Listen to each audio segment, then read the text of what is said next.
Hello, everyone. Welcome back to Cosmic Cassie. Today, I wanted to do a daily message, but I'm doing it in a little bit of a different way than I normally would. I am going to have three messages for this message, and I'm going to list this under the pick of cards as well. The message that I wanted to do for you guys today is about love. So, I'm definitely one of those people that believe you have to cultivate love within yourself. You cannot be so focused on having love in this life that it becomes the center point of everything that you do. And that's just how I've always believed. That's how I've always lived. That's how I've always, given advice. But what I also understand, and this is a part of that daily message, is love is important. Romantic, friendship, platonic, all these different kinds of loves are extremely important in our life, and they make up the epitome of our connections that we share with others. And so, because I'm realizing this more and more, it's something I already knew. I think that it's important to make sure that I put focus and attention on that area for you guys as well as for myself. So, one of the things that I wanted to do today for the daily message is I have three different crystals here. We have amethyst, peridot, and selenite. And I'm going to be drawing some cards and making a pile under each of these crystals. And we're going to look at the love relationship that you might be going through right now and give you some clarity, some answers, some insight on that relationship. And again, I only want to do this because I really avoid love readings. They're not my favorite things to do because I don't think that that should be the major focus in people's lives, but it's such a big component to who we are as humans that I wanted to give it the value and the attention that it deserves. So for this daily message, it's trifold, okay? Pick the crystal that you feel the most aligned with, and then I'm going to read the stack of cards for each of those crystals to help you understand whatever comes out in that deck. It might be about a relationship, it might be about how you show up and how you love. It could be how you receive it or how you view it, what's your perspective, what's your challenges. It could be any of these things, okay? So as I pulled these cards for each pile, please just feel free to look at those crystals and decide which one resonates the most with you. And then you can tune in and fast forward if you need to look at the reading for that crystal. Let's go ahead and begin.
All right. That should have been enough time for you guys to figure out which crystal aligned with you. The first one that I'm going to do is the amethyst. The second one I'm going to do is the peridot. And the last one I will do, the third, is the selenite. Let's go ahead and move these out of the way and get started on amethyst. And I will try to remember to put the timestamps down below. If you do it for me, I am ever grateful for you. So, starting with the amethyst here, right at 6:41. Let's see what we have. We have feeling alone, rest and reconsider, embrace, and manifest. Okay? Pretty heavy hitters coming out there. With the angel answers, we have improving health. Put these up here. We have perfect timing, and we have unlikely. And with the romance angels, we have worth waiting for, and we have let your friends help you. And finally, with the island time wellness love cards, we have, I'll put these coming down here. We have mask, wedding rings, coffee cup. Okay, a few different ones there. Sorry for the glare, guys. Some of the cards glare much, much worse. See if I can lower that a little bit and help. I don't think it helped too much, but some of them just have a terrible glare that is just really difficult to try to resolve there. Let me see if I lower the brightness. Maybe that'll help. Not too much. Anyways, let's go ahead and jump into these, okay? So the first ones that we're looking at are going to be, it's the excuse me, Psychic Tarot Heart. We have the numbers 5, 9, 21, and 1. Okay? The 21 embrace is world, the 1 manifest is magician. And the major arcana for the standard tarot, that's what these two would represent. When we look at feeling alone, for whoever chose this pile, I feel like it's not that we actually feel alone. I feel like we feel like, why can't I find the person that I want to be with? I feel like this is someone who is either in and out of, excuse me guys, I have a little bit of a cold. Someone who's either in and out of relationships a lot, or constantly in a space of being single and not in a relationship at all. This lantern reminds me of the hermit. And so I feel like this is someone who's constantly going within and trying to find the lantern that matches them, because off in the distance, if you can see it here, there is a house, and that house has a lantern in the window. And it's almost like you're trying to always find, where's the person that matches my heart? Where's the person that matches the fire that I carry, the love that I have? And so you're constantly looking for someone to match you when it comes to love. And I feel like what happens is when you can't find someone who shows up in the same way that you show up in love, there's discouragement that happens there. There's a letdown, there's a self-pity almost. And I think that's why we have this rest and reconsider card. Because I think when we don't find what we're looking for, we put all this energy, we put all this effort into having that dream partner, that dream relationship. We do so much work on ourselves to make sure that when we meet that person, we're absolutely ready for them. It's absolutely going to work out because I've done so much personal work, and I'm always ready and on the go to meet my match. But when that doesn't come through and happen, we start to kind of feel like maybe I'm supposed to be alone. Maybe I'm not supposed to have love in my life. Maybe I'm supposed to redirect somewhere else. Maybe I'm not supposed to pay attention to love. We kind of deflect from our true feelings of wanting love because we feel let down and we feel like it's not working. We can't get what we want. And then we have the number 3, 21 card, Embrace, which is the same as the World card in traditional tarot. With this Embrace card, this is the advice, is the way that I see this.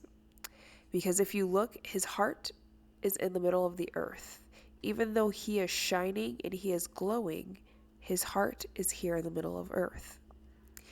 And I feel that the advice that this card offers is a different way to look at this.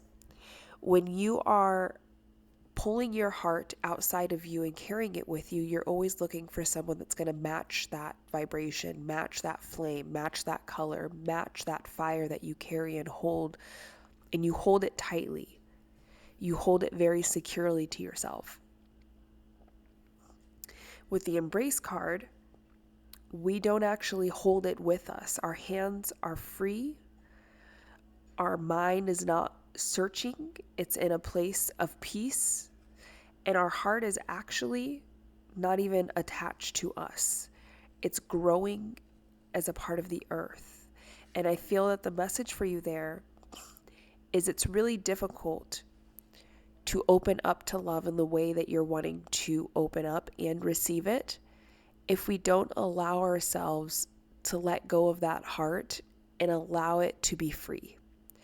Because the way that you're going about it right now is we're very much attached to our heart. I feel like there's a protective energy here. There's a guarded energy here. If it doesn't love me the proper way, then I refuse to allow my heart to even see it or recognize it or feel it. And with the Embrace, it's trying to let you know sometimes your heart's going to get hurt. Sometimes you're not going to be equally matched in the way that you love. But sometimes that's the point. That's the experience. That's what is supposed to happen with matters with emotion in the heart. It's not about being greedy and only restricting things that you don't feel worthy of your heart. Yes, boundaries are important. Yes, we need to know our value, our worth. But when you get so stingent on, I won't share my heart with anyone unless they show up in this way, unless they love me in this way, unless they match me in this way, we're losing out on a whole lot of love. And sometimes the best loves that you can experience are people whose hearts are very opposite of yours, because they teach you to love in a different way and they teach you how to love in a different way. That love feels incredibly different than the love you have, but there's an important factor with realizing just because it's not the way I love does not mean it's diminished. It can sometimes be just as good, if not better. And then when we end with the Manifest here, again, this is the Magician in the traditional tarot. And if you notice, it's almost like there's a heart forming at the top here, and it comes out of blue and it turns red. And I feel like that's what they want you to manifest, is a different way of loving. If you are searching for one specific kind of love, you will fail every time, because there are so many kinds of loves out there. And even when you find that one love that's just right, it's bound to change. It's bound to transform. It's bound to experience and move in a different way. It's never going to stay the same. And that's what the heart is supposed to do. It's not supposed to stay the same. It's supposed to go through trials, tribulations, achievements, celebrations, sadnesses, griefs. It's supposed to experience everything that life has to give. And that's why it's so powerful, but it's a vital piece of shaping us and teaching us how to shape ourselves into a completely different experience. So the Manifest is asking you, once you finally free your heart and allow it to experience all dynamics of love, all kind of diversities when it comes to love, allow it to then move you into transformation. Allow it to inspire you to want to feel something different, to experience something opposite of yourself, something that is not a direct reflection or mirror of who you are and how you love. when we have the worth waiting for and let your friends help. It's trying to tell you, don't rush. Experience the same love that your friends give you, that your family gives you, in the same way that you would experience love with an intimate or romantic partner. Allow different kinds of love to come in and teach you the different ways of love. And don't rush. Don't rush to the end goal. Don't rush to understand it. Don't rush to create it into something or to label it or title it. Don't rush those things. Allow yourself to just be in it and experience it for everything that it is or everything that it's not. And that's just as fine too. So when you're thinking about love and how you show up for love, there's no reason to rush that. The experience is the value. I'm going to move over here. We have improving health, perfect timing, and unlikely. With the improving health, I feel like it's asking you to get out of this energy of discouragement when things don't go your way, when you don't feel loved in the way that you're wanting to be loved, when you don't find the perfect right person at the perfect right time. Don't allow yourself to then lose hope and be discouraged, because your whole life is going to go that way. You're going to be disappointed in every single facet, whether it's career, money, love, relationships, job, travel, moving, kids, bills. Life in general is meant to be unexpected and unpredictable, and that's the real way that you're supposed to live life sometimes. So don't get so discouraged and lose your hope and your faith just because it doesn't happen in the way and in the time that you want it to. And that leads me to perfect timing, which is everything happens in divine timing. And that means that we don't always get a say over it. We don't always get to know when that perfect timing is or why it is perfect timing when it happens. And finally, the unlikely card is, I think that some of you, again, coming from this energy, are like, I'm going to be alone forever. It's never going to happen for me. It's never going to get created the way I want. I'm not going to experience love in the way that I want. All that discouraged energy, they're telling you that's very unlikely. The way that you're thinking about this and the way you're believing it, unlikely. It's unlikely you're going to be alone forever. It's unlikely you're not going to experience love. Now, the thing with this is, because this just kind of came in as I was saying that, just because you don't experience it the way that you don't want to experience it does not mean that you are not experiencing love. You may say, I am never loved. I never have the love I want. I never have the love relationships I want, things like that. And it's like, no, you actually do, but it's how you perceive it, which is how you define it. So even a short 2-week fling with someone, you can experience so much love in 2 weeks, or with a complete stranger in one night, or with someone for 5 years. There is so much love exchanged in different interactions, but when you judge it based on how long it lasted, how deep it went, what were the things that I got out of it, what was the communication? When you start to judge the love that you did receive, you diminish it, and then it doesn't feel like you're experiencing love in any capacity. But sometimes that's why you don't feel you're experiencing it, is because of the way you're perceiving it, the way you diminish those interactions. Because love should never be diminished, whether it's short, long, hard, soft, easy, fun, exciting, boring, it doesn't matter. It was an exchange of love, and you are experiencing love. You're just choosing to not, look at those situations and think, oh, this is love. And finally, we have mask, wedding rings, coffee cup. The one message that I get with these three is, don't feel like you have to show up in a way that is not authentic in order to get the thing that you really want. Because what I immediately got an image of is someone going on a date and really liking the person they're dating, and that person saying, hey, I'm not looking to rush into anything. I really want to take it easy and slow. I kind of want to be friends first. And this person is replying and saying, yeah, me too. But that's not true.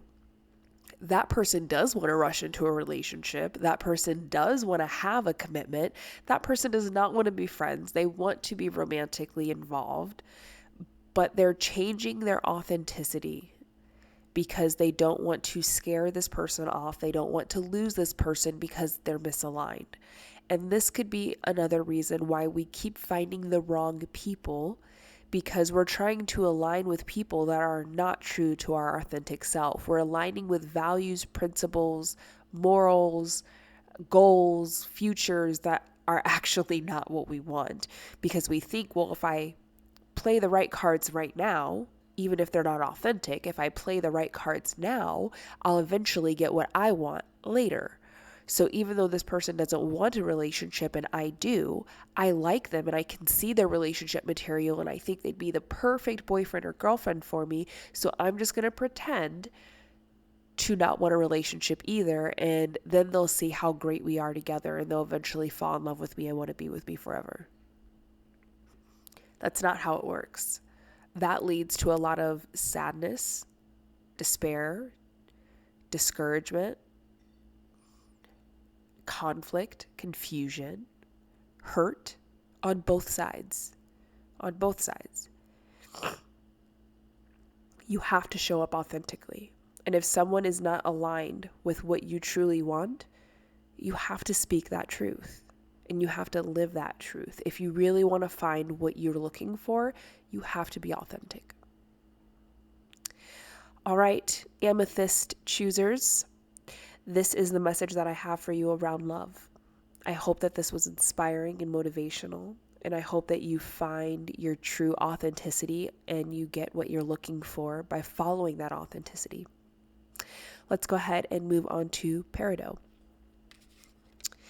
And we're going to do peridot right at 23, I'd say 40.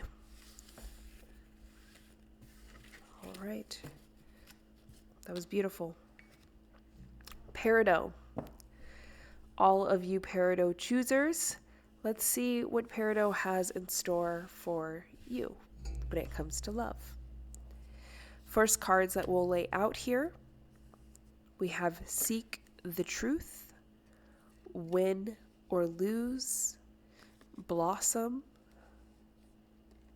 and Challenging Times. Okay. And then we have Get More Information, Peaceful Resolution, In the Near Future. And on the other side, we have New Love. Oh, we'll put this down here. New Love and Getting to Know Each Other. And then we have Clock, Boat, Key on a Ring. These are spitting messages out at me pretty quickly. So we'll probably be able to move through this as long as I can figure out how to phrase everything that I energetically am getting. I just want to double check the Blossom card and let you know what standard Arcana card that matches with. I want to make sure I'm right. Yeah, Judgment. So we'll start with these. The first one up, we have number 7, Seek the Truth. And then we have number 5, Win or Lose. These two cards are definitely correlated. I love that they're already coming out with the same color scheme here, peridot choosers, because they are very much correlated. I think that this is a group of people who are afraid of love when it comes to the truth of it.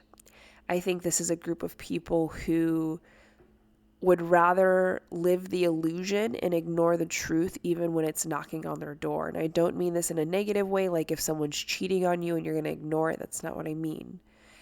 I mean, if you have a deep attraction to someone, but that fear exists because, oh my gosh, if I'm attracted to them, I have to experience those deep emotions.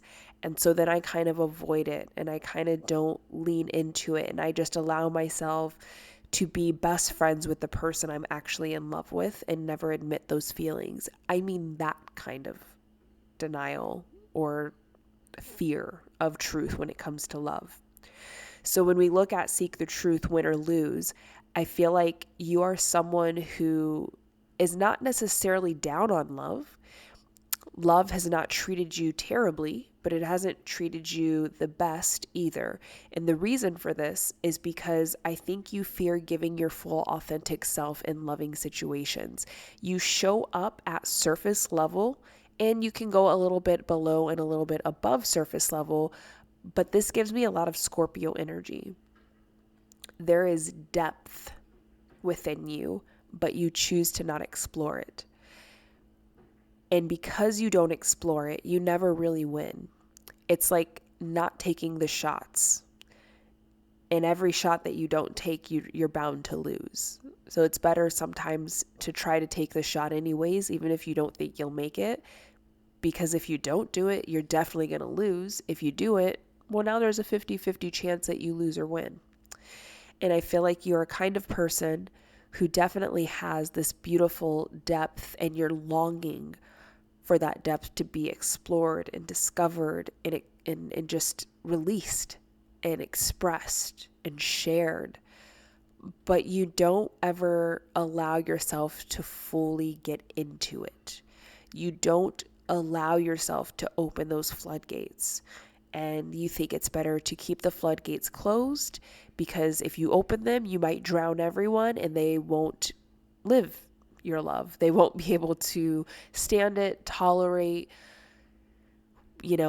experience it in a positive way because it's so much, it's too much. And even you will be let down because you've now drowned all the people you love. I'm not trying to be morbid with it, but it definitely has that deep scorpionic energy. When we look at Blossom, which is judgment in the traditional tarot, in challenging times, I feel like this is predictive of what's going to be happening for you, Peridot, and coming in for you, is you're going to be directly confronted and forced with overwhelming emotion because it's trying to teach you that it's okay to open those floodgates. It's okay to allow the true depth that you have to be expressed, even if it gets rejected, denied, ignored, misunderstood. It's okay to express it. It's okay to share that side of you and to honor that part of you. And it can't hide forever because now you're deeply limiting your human experience and this beautiful depth that you came to this world with. You're limiting what you can do with that depth because you think the depth is bad and we need to lock it up and avoid it. And that's just not true. So I think that you are going to be going in the next 2 months is kind of the time frame that I get through a lot of emotionally challenging things where it's directly pushing up on you to get you to open up. So in the first scenario, you have a best friend and you're deeply in love with your best friend and you romantically want to be with this best friend, but you can never tell this best friend how you feel because you don't want to scare them off or ruin it. And there's so much depth and love there that even you're afraid of expressing it or how it would get expressed. And so you just avoid and you never say anything. Instead, you listen to your best friend talk about the dates they're going on or the relationship they're in, all the while knowing you could do and be exactly what they need.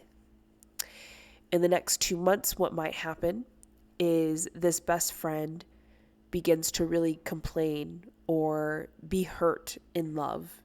And you're watching this person struggle and be taken advantage of and being run over and really having such a hard time with love. And they're coming to you as a best friend would, looking for support, encouragement, motivation, upliftment, and you're giving it all to them. But you know that there is so much more that you could give the person that you're in love with, the person that is your best friend. You know there's more that you could give them that would actually work out and solve both of your problems, because then you could just be together. And it's almost like the experience is dramatized. It's exaggerated. It suddenly is all the time. It's always on your mind. And it's because the universe is trying to tell you, open up, release the floodgates, allow yourself to express it. Stop being afraid of your emotions. Stop being afraid of your depth. Okay? If we move over here, get more information, peaceful resolution, and in the near future. This is very similar energy to seek the truth and win or lose. And again, the next 2 months, I feel like you're going to have to ask major questions to get clarity, to figure out how you can express yourself, how you can explore that deep emotional side of you that you carry with you. Sometimes it's not appropriate to just blurt it out. Sometimes you have to gauge, is this person in a relationship? Is there interest? Do they like me? Am I what they're looking for? Is there compatibility? Do we have the same goal in the future? So that's where the get more information comes in. And I think the peaceful resolution, it begins to teach you that, hey, peridot, even if you're not ready to fully open the floodgates and express all of who you are in this deep, loving, emotional way, it doesn't mean that you can't explore the opportunity to see if that's something you want to do. Because I feel like what you usually do is, as soon as there's interest in depth and emotion, we don't even explore it. We don't even ask questions to see if those are valid emotions. We just feel the emotions and then we lock them away and we're like, oh my gosh, I have these big emotions, but I'm never going to say anything. I'm never going to do anything. So what it's teaching you is at least poke your head in and see, is this something that I do want to do? Is this something that makes sense for me to explore? Is a conversation so wrong? Is looking into it so wrong? And it's almost like tiptoeing towards it, taking baby steps rather than jumping right in. And I think what that does is it builds your confidence in moving forward to express those emotions. Because sometimes you're not supposed to take a plunge. You're supposed to just dip your toe in first and then maybe wait for the water to get cool or hot, whatever it is, before you jump in. And that's what it's trying to teach you. And then when we come on the right side, or I guess maybe your left, we have clock, boat, keys on a ring. As soon as I seen these, it gave me, you have a lot of repeating energy here, peridot. So it's a very clear message that I'm getting, and I hope that you're getting as well. This energy all is aligned with this energy. It's just repeating itself over and over. This, even this. It's encouraging you to not keep wasting your time daydreaming and feeling and avoiding, but never experiencing, confronting, exploring. It's asking you to be more aware of your timeline, of how much time you have to express something, how long you hold on to it before you express it, if you ever express it. Because timing can be really important, but at the same time, timing isn't always everything. Sometimes it's just the fact that you utilize the time you have to do the things you need to do. And it doesn't always have to be the perfect moment. Sometimes the perfect moment is created when we take the risk and just do something before it's too late and we can never do it. And that's where perfect timing is created. Sorry, I have hiccups. So, again, it's kind of this same message. Stop running from your emotions. Stop avoiding them. Stop neglecting them. Stop thinking it's too scary to swim in the deep side. Allow yourself to experience that, even if it's baby steps, even if it's just dipping your toe in. Make intentional, purposeful, actionable moves towards exploring the depth of your emotion. Stop discounting yourself and not thinking or believing that it's not going to be well received. Even if it's not well received, it's the fact that you shared a deep part of yourself and you're not locking it away thinking it's just this terrible, scary thing that has to be controlled. No. Emotions are usually the uncontrolled aspect of who we are, and that's what makes us as humans so beautiful. And finally, we have new love, getting to know each other. This is the grand outcome. If you take the advice, if you move in the direction, if you explore the depth, if you allow yourself to show up and be, even if it means having some moments of hurt, anguish, and pain, because it also means having moments of celebration, happiness, and joy. Again, you miss 100% of the shots that you don't take. It's time to start taking some shots, Peridot. And that is the message I have for you guys. Now we're going to move on to selenite at 37. We'll call it 3730. Okay. Thank you so much, Peridot. And I hope that this inspired and motivated you to not run from those depths. It's beautiful that you have them because not everyone does. All right, right at 3750, let's go ahead and start our selenite. Selenite people, here we are. Let's see what we have in store for you. We have lead, giving and receiving, heal, and release. We've got quite a few major arcanas popping out here. On the side, we have take action, ask your angels, look for a sign. Then we have attraction and chemistry, very fitting to be with each other. And then we have soulmate, the golden mirror, karmic relationship. Okay. Really quick for these major arcana. The number 4 is the same as the traditional tarot deck. The meaning of that is going to be, I want to say it's Emperor, but I just want to double check and make sure. Emperor is number 4. Okay. Number 17, heal, is the same as in the traditional deck. Star. And then number 13, release, is the same in the traditional tarot deck as death. So we have Emperor, giving, receiving, star, and death. Okay? Immediately the energy that I get from you guys, selenite, I think you guys have a really hard time in love. I think that you feel like you constantly are attracting people that are not in alignment for you, that relationships are so difficult, they end terribly, they have turmoil, they have drama, they have all this upheaval, all these issues. The energy that I get is immediately like I just have the worst luck in love and it just doesn't seem to ever work out the way I want it to work out, and I don't really know why, and it sucks. Okay? That's immediately the energy I get from you guys. So let's dive into it and see what's going on here. With number 4, lead, and then the giving and receiving, number 6.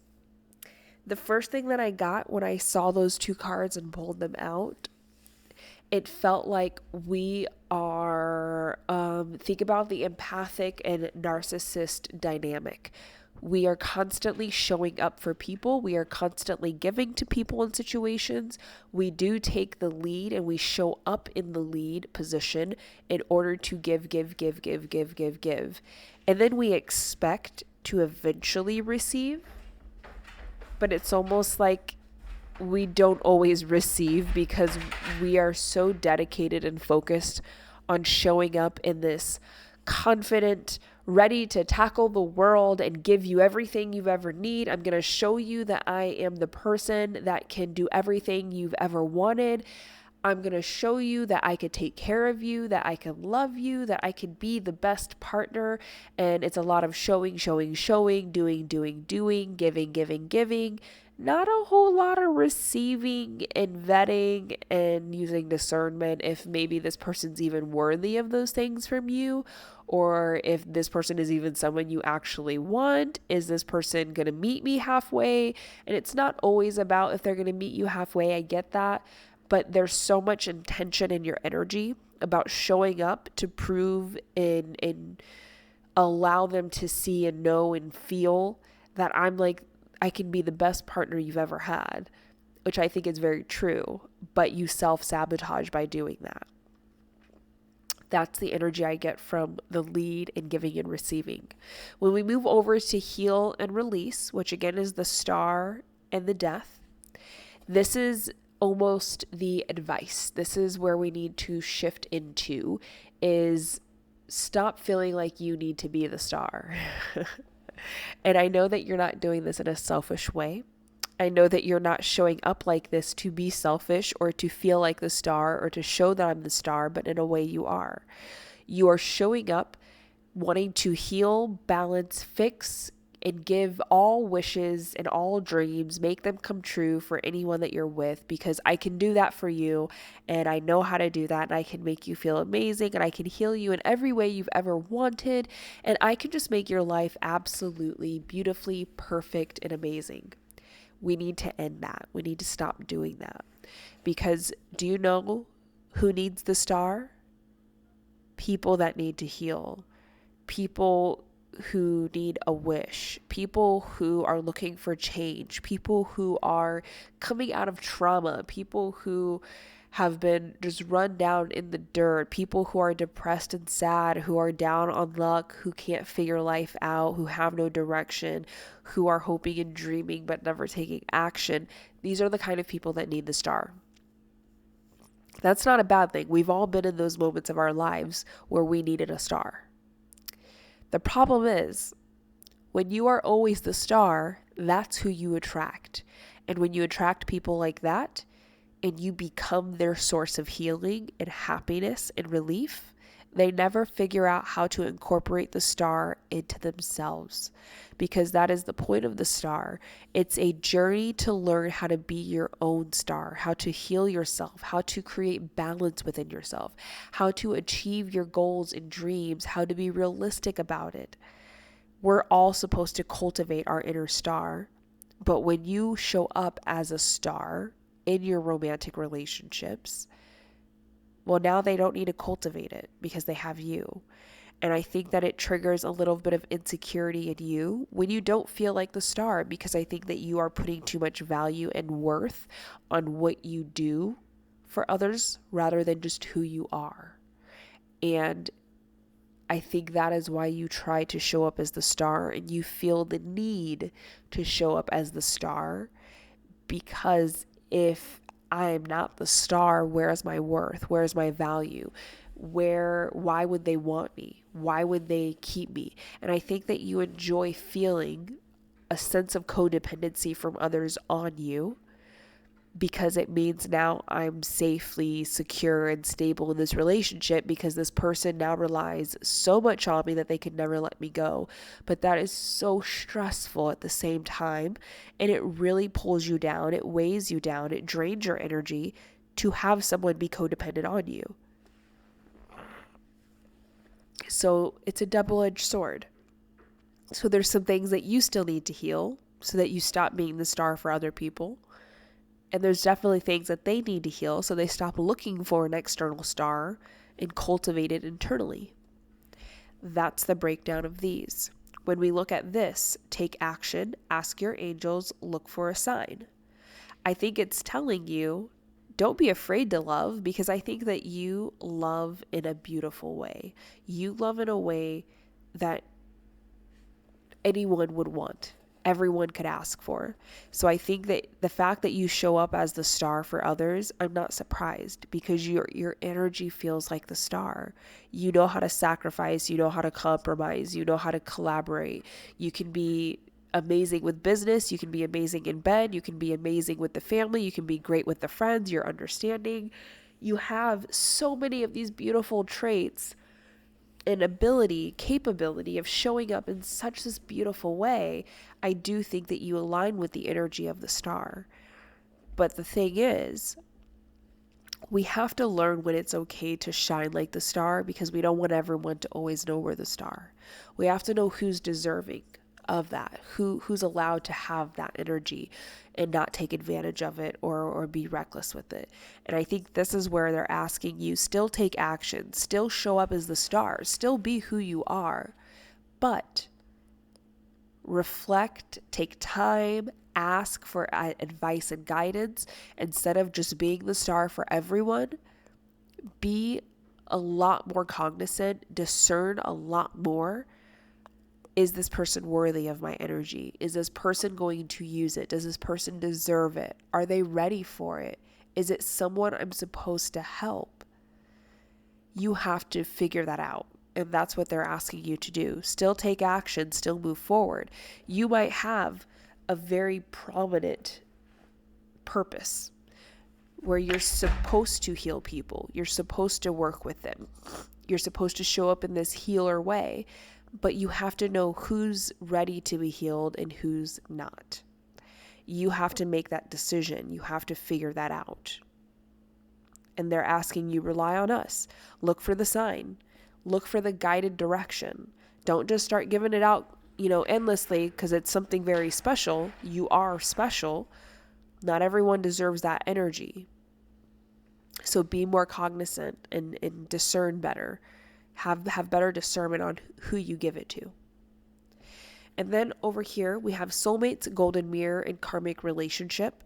To me, that's just a really strong indicator that you are supposed to navigate through all kinds of relationships. I don't think it's as simple as you're supposed to have a karmic partner and this whole lifetime is all about you being with karmic partners, or it's all about you being with, your soulmate, your divine counter. It's all about you learning and reflect. It's almost like you're supposed to do all of those things. That all of that is a part of your mission. So that's why I think that you have a lot of diversity in love. You have a lot of different experiences with love. It's never the same. Sometimes it's perfectly aligned and then it ends. And then we get with someone and it's like, why was I ever with that person? It makes no sense why I was even attracted to them. Who orchestrated this? Because it wasn't me.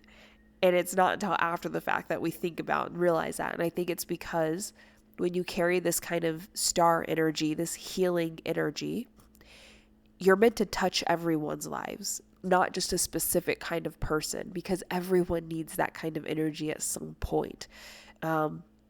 It's quite literally, I think selenite crystal is very fitting for this reading, because selenite is a high vibrational crystal that clears the energy, that heals the energy. It reflects that star energy.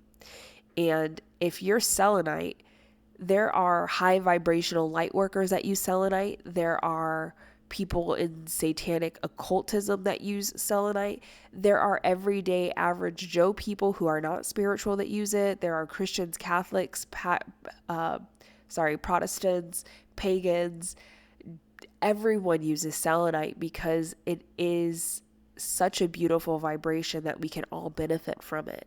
And that's almost what you carry. Everyone can benefit from your frequency, your interaction, your focus, your attention, your energy in every way. And that's why we have to be very discerning about who we give it to and who we withhold it from, because not everyone is supposed to get it. Although the star does not truly burn out, it can make you feel burnt out. And we just need to be more aware of who we give that to, and allow that to be guided. Allow your logic to be removed from that. Okay. But I do think you're supposed to experience many different kinds of partnerships, romances, love, connections, relationships, things like this. Finally, we have attraction and chemistry. I think what this message is I think a part of the reason why you're able to go into so many different experiences is it's very easy for people to be attracted to you, and it's very easy for you to have good chemistry with almost anyone. This is someone who's extremely mutable, who they beam this beautiful energy that people just want to explore. They're like, "Oh my gosh, can I get closer? Can I talk to them? Can I interact with them? Can I get some of that energy?" And they don't even have to know you. They just see you and feel you, and they immediately want to get closer to you. You have a natural ability to create chemistry and attraction with anyone around you. And even though you may not feel that way, because I think the experiences you go through have created their own like healing opportunities and challenges and obstacles with how you think and feel about yourself, but your healed energy attracts everyone around you. There's people that can be attracted to a different gender and somehow they're pulled into you. And they're just like, I don't even know why this is the way it is, but it is. And I just want to get to know this person. So not all of these encounters and experiences are going to be intimate and romantic. But you definitely have a lot of different experiences that come your way. And I think it's because people are just naturally attracted and pulled into you. If there's a star standing in front of you, you're just naturally going to gravitate towards it. And that's kind of how you show up. All right, selenite. That's everything that I have for you guys. I hope that this was a little clarifying and revealing into maybe why you have such a huge array of experiences when it comes to relationships, love, interactions, things like this. And you're very much supposed to have this. You're very much a healed energy that is meant to help others, but also take care of yourself and love you. Have an amazing day, and thanks so much for tuning in. Bye.